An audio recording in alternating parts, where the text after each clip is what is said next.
Hi, this is Ross, your TA, and this is Fundamentals of Probability for Fall 2012, Recitation 2.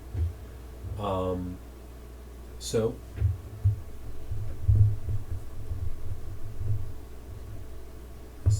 Recitate cannot spell. There's too many takes of this video. Okay, so this is Recitation 2, and what are we doing today? I'm just gonna edit this part out. David, I can't spell anything!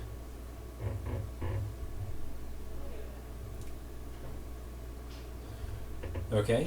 Hi, this is Ross. This is your TA for Fundamentals of Probability, and this is Recitation 2.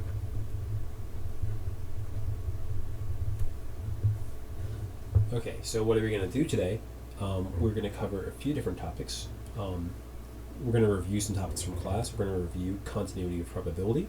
We're going to review independence of events. And then we're going to do some applications for simple random walks. And I hope you guys enjoy it. So let's get started with the review. Review continuity of probability. So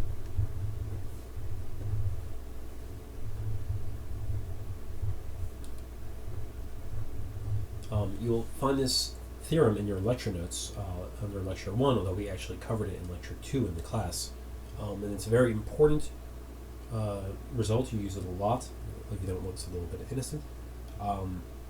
It's very powerful. So let's take a look at what it is. It says that if you have a sequence of events, A1, subset of A2, subset of A3, so on, then the limit as I goes to infinity of probability of AI is the same thing as the probability of the union from I equals 1 to infinity of AI. So the probability of the union of all of the events is the same thing as the limit of the probability of the events. And notice that since the events are getting larger and larger, this is kind of like saying the probability of the limiting event is the limit of the probabilities of the events.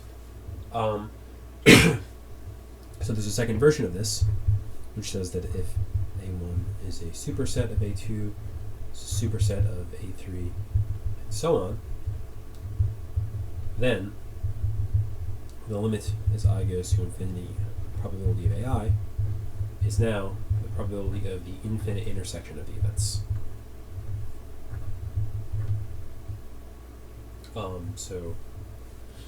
So what, just as kind of an aside here, why do we call this continuity of probability? What is continuous here? So in analysis, a function f maps the reals to the reals is continuous if the limit as n goes to infinity of xn equals x. So for any such sequence, we have limit as n goes to infinity. So for any sequence where this limit is the case, we would have limit as n goes to infinity of f of xn equals f of limit as n goes to infinity of xn. This is just f of x, right? So what this is saying is that a function is continuous when you can swap a limit inside a function. And here we have the same thing going on. We're saying probability is continuous because we can move, we have these sequence of events which are converging to some limiting event, which is the union of all of them, and the limit of the probabilities is the probability of the limit. So that's why we call this continuity of probability, although you don't really have to know that to do well in this course. Okay, so the second thing I want to review is a theorem about independent events from class, I think from lecture 3. So the theorem, we skipped this in class, we didn't prove it. But the theorem is as follows. for any sequence of events,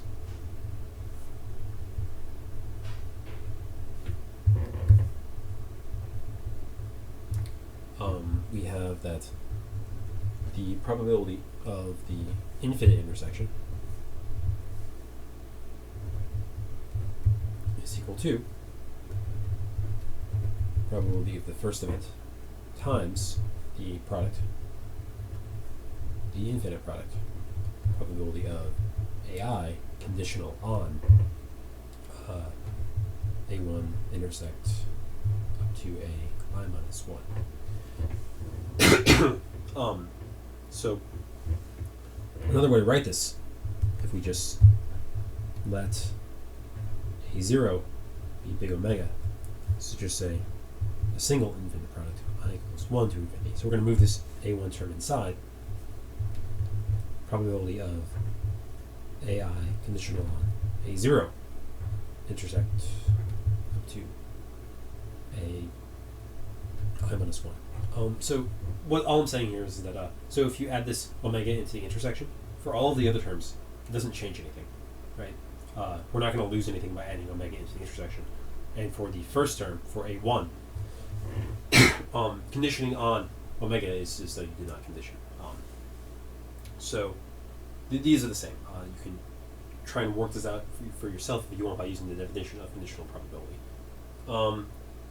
So I'm not going to prove the whole thing, although interestingly the proof uses continuity of probability.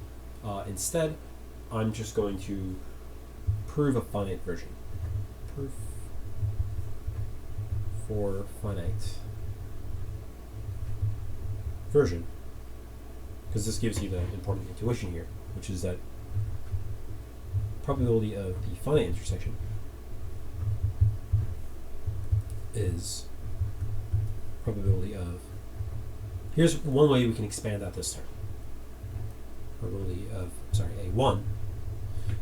A1 times probability of A1 intersect A2 divided by probability of A1 times probability of A1 intersect A2 intersect A3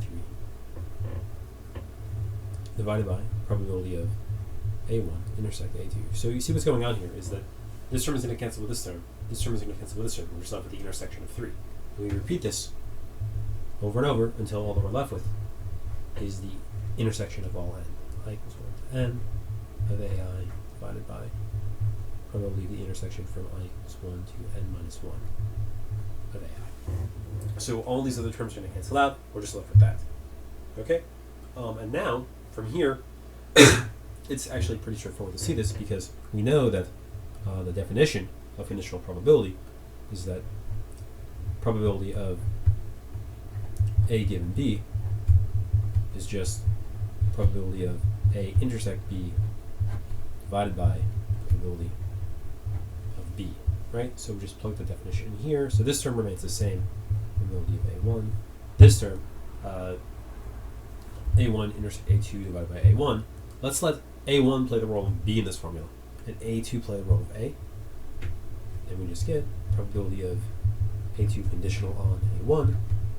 What happens here? So in here, we let A1 intersect A2, this event, play the role of B. And A3 plays the role of A, right? So this is here, this is here, this is here. So what do we get? We just get probability of A3 conditional on A1 intersect A2, right? And this just goes on indefinitely until finally we get probability of AN conditional on A1 intersect out to A sub n minus 1. Okay? And this formula right here is the same thing as this formula up here. So this is the finite version, and in the infinite version of the theorem, you just do this trick, and then you have to apply continuity probability. But I just, maybe to comment briefly on this, so remember from class that the probability of an intersection of independent events is just the product of the probabilities, and that's almost what we're doing here. So when you condition, I'm sorry, this is a 1 here, not a 2. So when you condition on A1, A2 becomes independent. So A2 conditional on A1 is independent of A1. And similarly, A3 conditioned on A1 and A2 is independent of A1 and A2. So that's how this works, kind of intuitively. So now, sorry, I'm a little bit sick.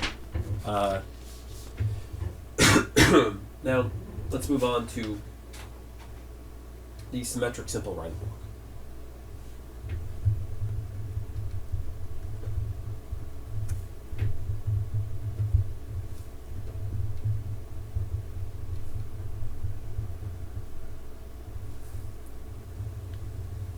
Okay, so maybe I'll just draw an example for you first, and then we'll talk a little bit more formally about what this object is. So we'll have x of t up here be the value of the random walk at time t, and down here we'll have time. So time starts at 0. We'll just look at 6 time steps. 1, 2, 3, 4, 5, 6, and the random walk takes integer values at each time. So 1, 2, 3, 4, and 5.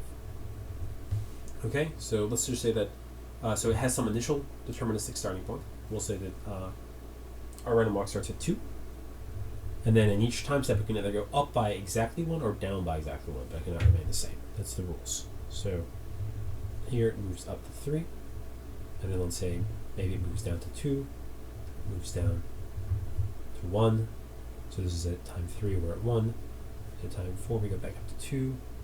At time 5, we go back to 3. And at time 6, we are up to 4. Okay, so this is just one realization of the random walk.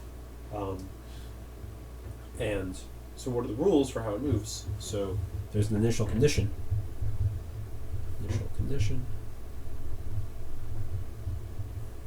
X naught, and then for all other times, xt plus 1 is just going to be x of t plus 1 or x of t minus 1, and each occur with probability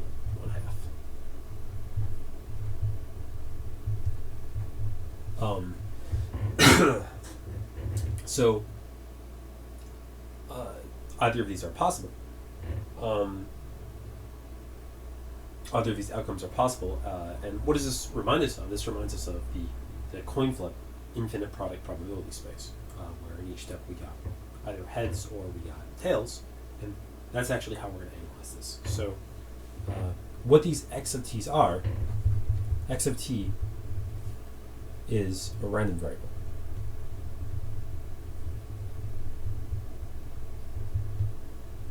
And we're going to talk about random variables for the rest of the year, actually, but we have not introduced them yet. I think we're going to introduce them in lecture 4. But we study them later.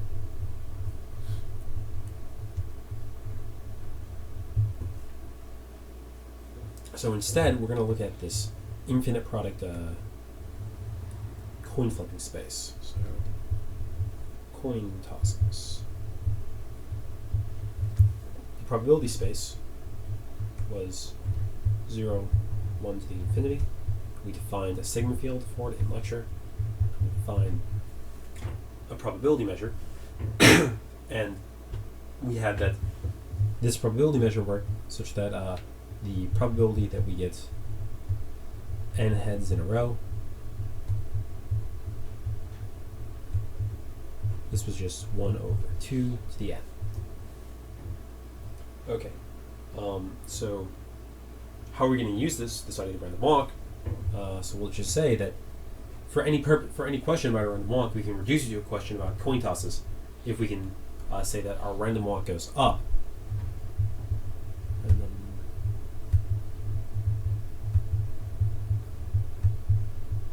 On heads / a 1, and our random walk goes down on tails. or 0. So if we know this is how a random walk moves, and we can reduce our question about the random walk to a question about coin tosses, then we can answer it. We can say anything about the random walk.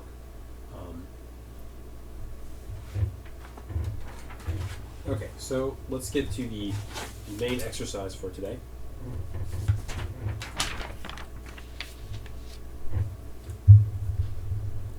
Exercise 1.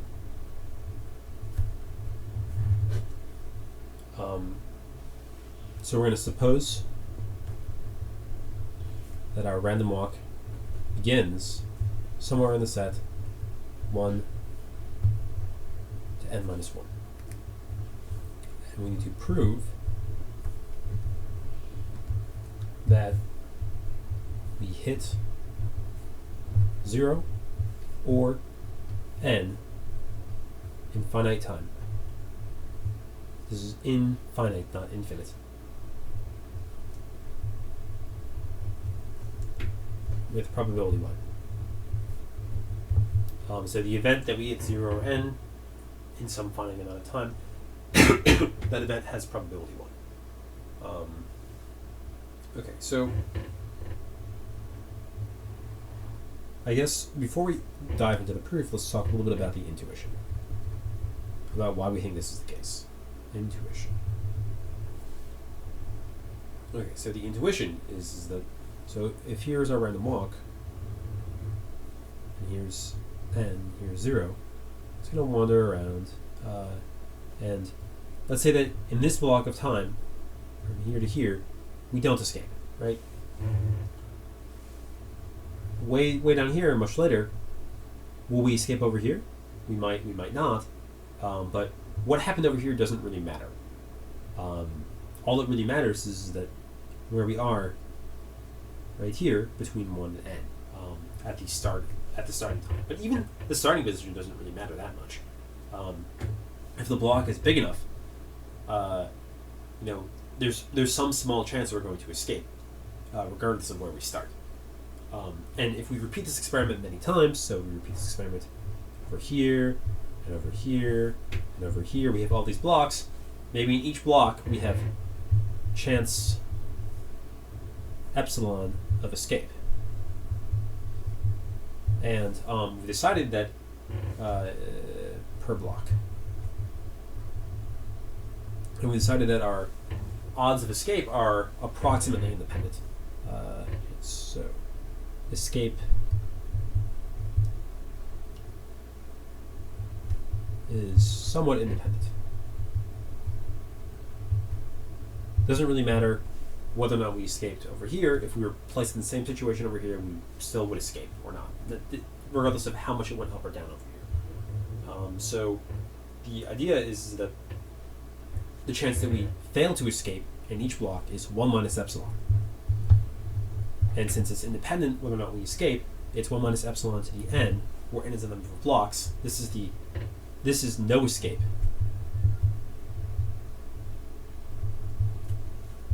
Over n big blocks. And if epsilon does not depend on n, then as n goes to infinity, this quantity will go to 0, which means that the chance that we don't escape will be tending to 0. So this is what we need to prove. And to do it, we're going to have to use continuity of probability. Maybe you can already see how. Maybe you're ready to try the proof now on your own, and then watch the video afterwards. Or you can just keep watching.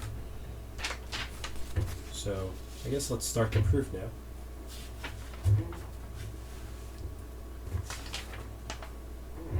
Okay, so proof.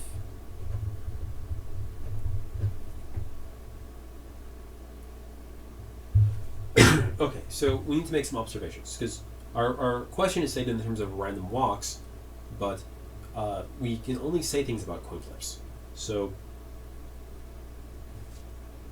how do we translate between these two models? So here's the claim. So in the coin flip model,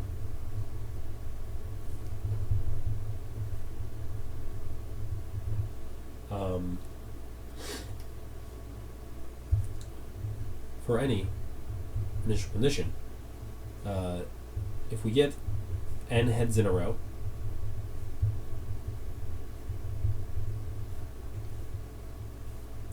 then xn must be at least n, which means it guarantees escape. Likewise, if we get n tails in a row,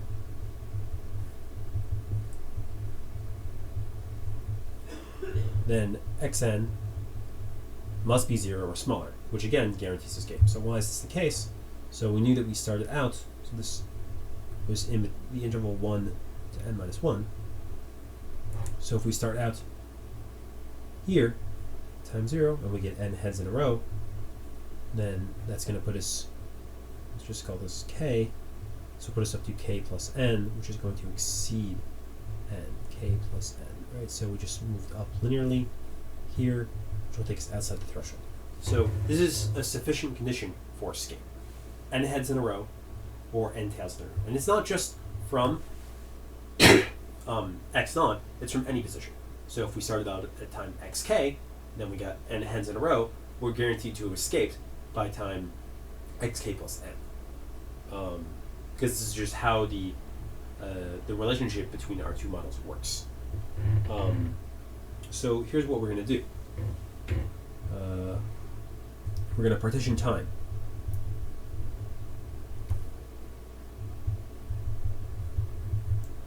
So we're going to define into blocks.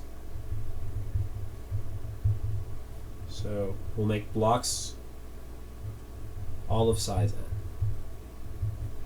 So we'll let T1 be the first block, time 1, time 2, up to time n. Let T2 be the second block, time n plus 1, n plus 2, up to 2n, and so on, for all I. So we'll have Ti, keeps going indefinitely. So we have our partition of time into blocks, and now we want to say what happens in each of these blocks of time. So we're going to define some events about what can happen in each of these blocks. So for each block I, let AI be the event that we get all heads or all tails in block I. I'm going to find another set of events, BI, and these are the events that are first escape from the set 1 to n minus 1 is in block I. And finally, well, not finally, we'll find CI to be the event that we have not yet escaped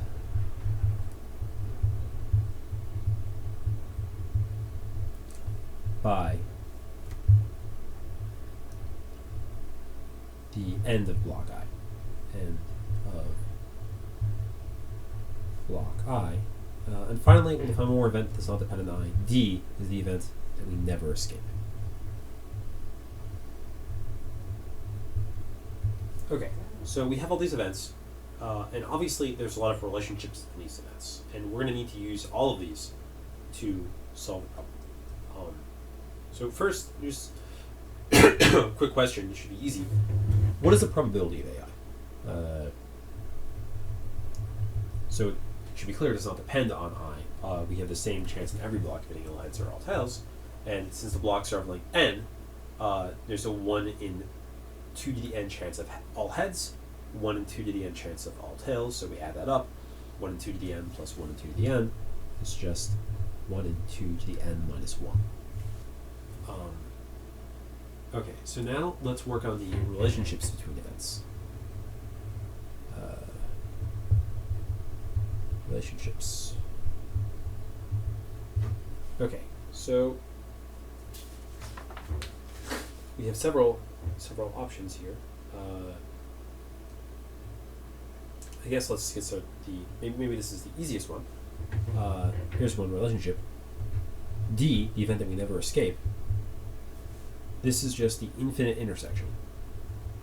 So from I equals 1 to infinity, the intersection of Ci. So Ci means we don't escape by the end of block I, and if for every block we do not escape by the end of that block, that's the same thing as never escaping. Okay, so that was not too bad. A second relationship we have, these are just within the Ci's themselves, is that these are decreasing sequence. C1 is a superset of C2, is a superset of C3, and so on. So why is this the case? So let's suppose that we're in the event C2, that we've not yet escaped by the end of block 2. What does that mean? One thing that means is that we have not yet escaped by the end of block 1. Because if we escape by the end of block 1, then it could not be the case that we've not yet escaped by the end of block 2. Maybe that wasn't too helpful an explanation, but I think you see what I mean here. So this is a decreasing sequence, which is going to be useful when we're ready to apply continuity of probability. What else do we have? We have the following relationship. Ci is the intersection from j equals 1 to I of b sub j complement. What does this mean? Ci is the event that we've not yet escaped by the end of block I, which is the same thing as that we didn't escape during block 1, we did escape during block 2, we did not escape during block 3, and so on. So, so I guess it's a little bit more subtle because b sub I is the event that our first escape is in block I, but I think you guys see why this is the case. You should think about it if you don't see this. And our last relationship, this one is a tricky one. We're actually going to write it down in terms of probabilities instead of terms of events because it's more convenient to do so. So we'll say that the probability of b sub I conditional on c sub I minus 1, this is at least probability of a sub I conditional on c sub I minus 1, and this is just equal to the probability of a sub I. So both of these are important, and this is the real probabilistic part of the argument. This is the meat of the argument here. The rest of it is just kind of a lot of symbolic manipulation. But what we're saying here is that what is this event? This is the event that our first escape is in block I, conditional on us not having escaped by the end of block I minus 1. And I'm saying that this is larger than the chance that we get all heads in block I, conditional on us not having escaped by the end of block I minus 1. So why is this the case? If we haven't escaped by the end of block I minus 1, we could escape by getting all heads or all tails, but there are lots of ways we can escape. This is a very stringent condition for escape. It's possible that we started off at position n minus 1, and we just need to get our first thing as a head. So that's why this probability is larger than this probability, because whenever this occurs, this may occur, but the reverse is not true. And finally, this equality here, which is very important. This is a conditional. As conditional, not right at the moment. That may have been very confusing for you. Okay. So, this final equality here, probability of a sub I conditional on c sub I is equal to probability of a sub I, this occurs because whether or not we get all heads in block I is independent of everything that happens before block I. And c sub I is an event that is entirely determined by what happens in blocks. C sub I minus 1 entirely depends on what happens in the first I minus 1 blocks. So these are independent, so we just get that. So hopefully, maybe now you want to try and finish the problem yourself. From here, what we have to do is we have to compute what is the probability of D. We want to show that this is 0. And we can do it using just these relationships and the two rules that we introduced at the start of the lecture. So if you want to try it, go for it, and if not, then I'll do it right now. Okay, so the probability of D, that we never escape. First, we'll just write this down in terms of the C's using the first relationship. probability of the intersection from I equals 1 to infinity of C sub I. Okay. Now we'll use continuity of probability to say that this is the same as the limit as I goes to infinity of probability of C sub I. So this is continuity. And from here, we can say that, let's replace C sub I by this intersection of B sub j using this relationship here. This is the limit as I goes to infinity of probability of the intersection j equals 1 to I of B sub j complement. Okay. So now I wanted to use the second thing that we introduced, how to calculate the probability of the intersection of a group of events that are dependent. So what is this equal to? This is just limit as I goes to infinity of the product from, the product from j equals 1 to I of probability of B sub j complement conditional on the intersection from k equals 1 to j minus 1 of k equals 0, of B sub j complement. Okay, so what do we do here? This is a k. Our indices are getting a little bit confusing. We have three indices now. We have I going to infinity, where we're taking a product over j, and k is in this intersection over here. And we're saying that, what is this probability? It is the chance that B sub j complement is the event that we do not escape in block I, or in block j, conditional on the fact that we had not escaped in any of the previous blocks. Okay, so this is a little bit of a mess. Let's rewrite it. So what is this intersection? Let's look back at our rules. We can reapply this rule right here for the second time to say that this intersection is just C sub j minus 1, right? Yes, so let's do that. And I want to do something else at the same time. I want to replace this probability of the event B sub j complement by 1 minus the probability of B sub j. So I'm going to do two things in one step and just write this is the limit as I goes to infinity, product from j equals 1 to I, 1 minus probability of B sub j conditional on C sub j minus 1. This is a little bit nicer to look at. What does this mean? So this is the probability that we escape in block I, conditional on us not having escaped in block j minus 1. I'm sorry. We escape in j, conditional on not having escaped in j minus 1. And what do we know? We have an inequality about this exact probability, that it is lower bounded by the probability of a sub I, which we know to be 1 over 2 to the n minus 1. So since this is a lower bound, and this is a negative sign, we can replace this by an upper bound. Limit as I goes to infinity of infinite product from j equals 1 to I of 1 minus 1 over 2 to the n minus 1. So hopefully from now you can see where we're going. This product does not depend on j. So this is just limit as I goes to infinity of 1 minus 1 over 2 to the n minus 1 raised to the I power. And this is the exact setting we wanted. This is 1 minus epsilon raised to the I power as I goes to infinity. So this limit is just going to be 0. Sorry, we're out of space on this page. So now we can see that we've just proved that the probability that we never escape is upper bound is upper bounded by 0. We have an upper bound here because of this inequality.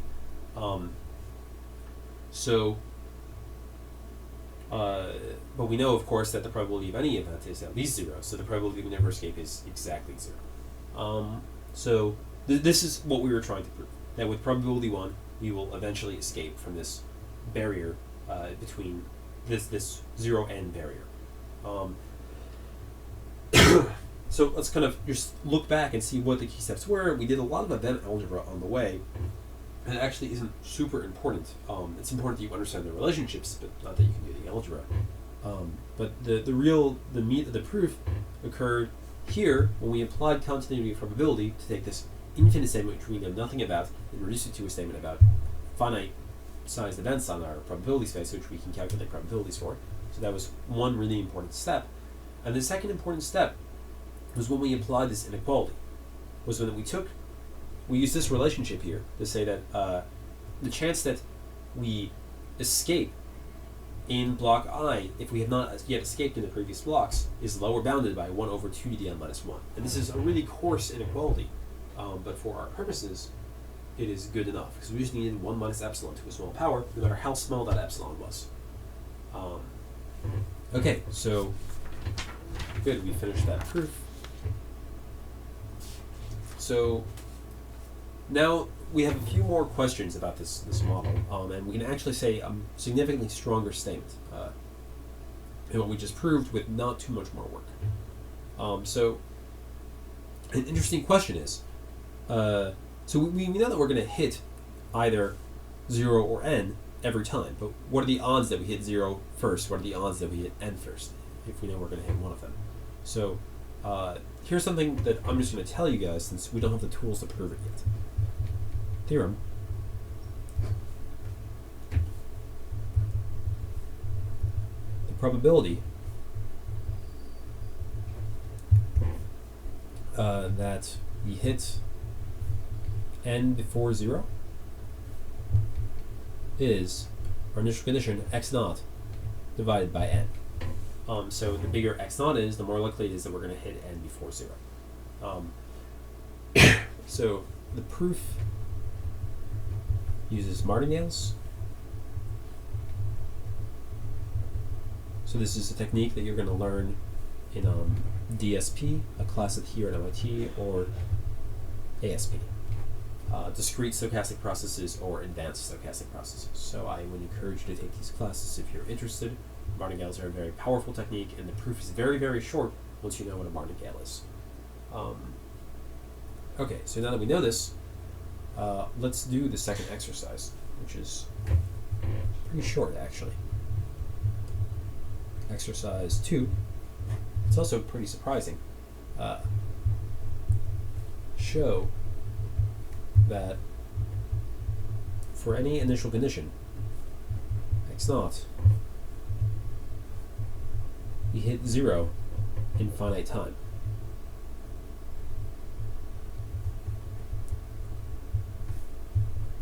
With probability 1. Okay, so before we proved that we would hit either 0 or n with probability 1. So this right here is a much stronger statement, saying that we are guaranteed to hit 0. And it doesn't matter what our initial condition is, no matter how far we start away, the simple random walk will always hit 0 with probability 1. Okay, so how do we prove this? So we have to use this theorem, of course, which I gave you, otherwise I wouldn't give it to you. So what we're going to do is we're going to let proof. So we're going to let a sub n be the event that we hit 0 before n in our random walk. And we can define this for all n. Actually, let's just define it for all n greater than x naught, our initial condition. And we'll let a be the event that we hit 0 in finite time.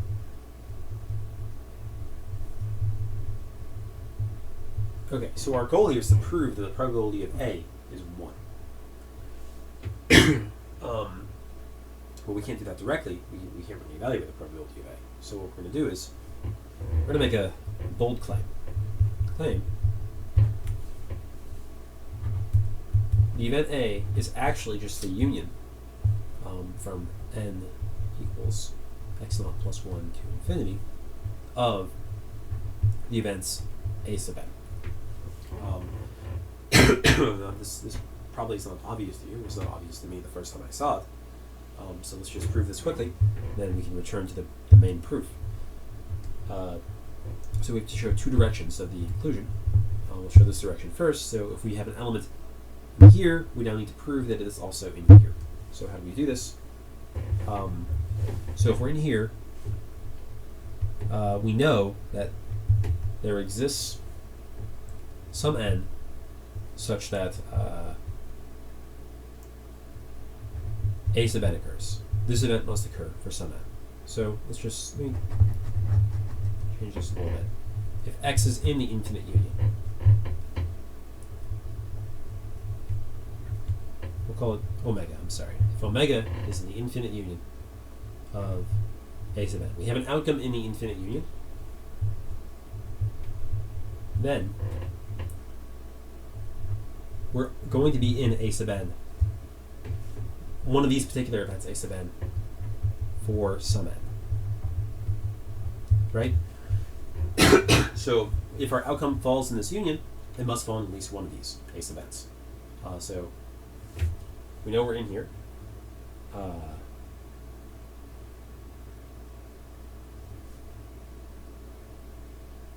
So if we're in this event a sub n, that implies that we hit 0 before we hit n for this particular n. So if we hit 0 or n in finite time, and we hit 0 before n, that means that we are going to hit 0 in finite time. Right? And that means that x is in A. So that puts us in this event right here. Okay, let's prove the reverse inclusion. So if we're in this event, I'm sorry, I keep calling this x, it's omega. So if omega is in A, what do we know? We know that we hit 0 in some finite time. We know our random walk is going to hit 0. So we hit 0 at some time t. Okay, so this t is less than infinity. And as a result, this implies that omega is in a sub n, a sub t plus x naught plus 1. So why is this the case? A sub t plus x naught plus 1 is the event that we hit 0 before this large number, t plus x naught plus 1. But if we started off, so if we start at x naught, and by time t we've hit 0, and we increase the entire time, which doesn't really make sense because we know we have to end at 0, but if we increase the entire time, we would be at x naught plus t at time t, which is too small, right? So we know that we have to reach t plus x naught plus 1 before we reach 0, not to be in this event. But the largest that we can reach is x naught plus t. So we know that we must be in this event right here. Okay, so we know that these two events are equal, and we want to prove that the probability of A that we hit 0 in finite time is 1. So what are we going to do? We're just going to apply continuity of probability. So we have that the probability of A, this is the same thing as the probability of the union from n equals x naught plus 1 to infinity of A sub n. Right? So by continuity of probability, we can just say that this is the same as the limit as n goes to infinity of probability of A sub n. This is continuity. Okay, and now for finite n, we know exactly what this probability is from the previous theorem. We know that this is just, we know the probability that we hit n before we hit 0 is just x naught over n. So the probability we hit 0 before n is 1 minus this quantity. Now we still have the limit as n goes to infinity, and x naught is fixed, so we let n go to infinity, we get 1 minus a constant over infinity, which is just 1 minus 0, so the limit is 1, and we have just proved that the probability of A, the event that we, let's check, A is the event that we hit 0 in finite time, this probability is 1, which is what we actually set out to prove. Okay, so to review, what we did here is we kind of cleverly redefined our event A, then applied continuity probability, and our previous theorem, which told us the probability that we hit some constant before we hit 0, given our initial condition. So I hope you guys saw that we can say a lot about random walks just using continuity probability with very, very basic tools. And it's a very powerful tool, and hopefully you guys will find it useful. So thanks for listening, guys.